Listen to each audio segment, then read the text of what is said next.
ಅಮೆರಿಕಾದಲ್ಲಿ ಕೆಲವು ದೇಶಗಳು ಡ್ರಗ್ ಮಾಫಿಯಾದಿಂದ ದೊಡ್ಡ ಸಮಸ್ಯೆಯನ್ನು ಎದುರಿಸುತ್ತಿವೆ. ಅಕ್ರಮ ಮಾದಕ ದ್ರವ್ಯ ಸೇವನೆಯಿಂದಾಗಿ ಅನೇಕ ಯುವಕರು ಸಾಯುತ್ತಿದ್ದಾರೆ. ಈ ಡ್ರಗ್ ಮಾಫಿಯಾ ಪ್ರಪಂಚವು ಸಿಂಥೆಟಿಕ್ ಡ್ರಗ್ ಅನ್ನು ಮಾರುಕಟ್ಟೆಯಲ್ಲಿ ಹರಡುತ್ತಿದೆ. ಜನರು ಇದರ ಬಳಕೆಯಿಂದಾಗಿ ಅತಿಯಾಗಿ ವ್ಯಸನಿಗಳಾಗಿದ್ದಾರೆ ಹಾಗೂ ಕೆಟ್ಟ ರೀತಿಯ ನಡವಳಿಕೆಯ ಸಮಸ್ಯೆಗಳಿಂದ ಬಳಲುತ್ತಿದ್ದಾರೆ. ಈ ಮಾದಕ ವಸ್ತುಗಳನ್ನು ತೆಗೆದುಕೊಂಡು ಜನರು ಹಿಂದೆಂದೂ ಕೇಳಿರದ ರೀತಿಯಲ್ಲಿ ನಡವಳಿಕೆ ತೋರುತ್ತಿದ್ದಾರೆ. ಮೂಲಗಳ ಪ್ರಕಾರ ಈ ಸಿಂಥೆಟಿಕ್ ಡ್ರಗ್ ಅಂದರೆ ಕುಶ್ ಡ್ರಗ್ ಎಂದು ಕರೆಯಲಾಗುತ್ತದೆ. ಈ ಡ್ರಗ್ ಅನ್ನು ಗಾಂಜಾ, ಆಫೀಮು ಮತ್ತು ಬೇರೆ ಕಾಸ್ಟ್ಲಿ ಡ್ರಗ್ಗಳ ಬದಲಾಗಿ ಮಾರುಕಟ್ಟೆಯಲ್ಲಿ ಮಾರಲಾಗುತ್ತಿದೆ. ಸಿಂಥೆಟಿಕ್ ಡ್ರಗ್ನ ಬಳಕೆ ಆಫ್ರಿಕಾ ಖಂಡದಲ್ಲಿ ವ್ಯಾಪಕವಾಗಿ ಹಬ್ಬುತ್ತೆ. ಕಾರಣ ಏನಂದ್ರೆ ಇದು ತುಂಬಾ ಕಡಿಮೆ ಬೆಲೆಗೆ ಸಿಗ್ತಾ ಇದೆ ಬೇರೆ ಮಾದಕ ವಸ್ತುಗಳನ್ನ ಹೋಲಿಸಿದ್ರೆ ಅಂತ.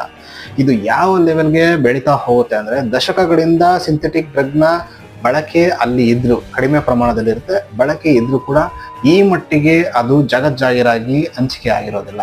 ಆದರೆ ಆಫ್ರಿಕಾ ಖಂಡದಲ್ಲಿ ಇದ್ದಕ್ಕಿದ್ದ ಹಾಗೆ ಅಂದ್ರೆ ಕಳೆದ 1 ವರ್ಷಗಳಿಂದ ಈಚೆಗೆ ಅತಿಯಾಗಿ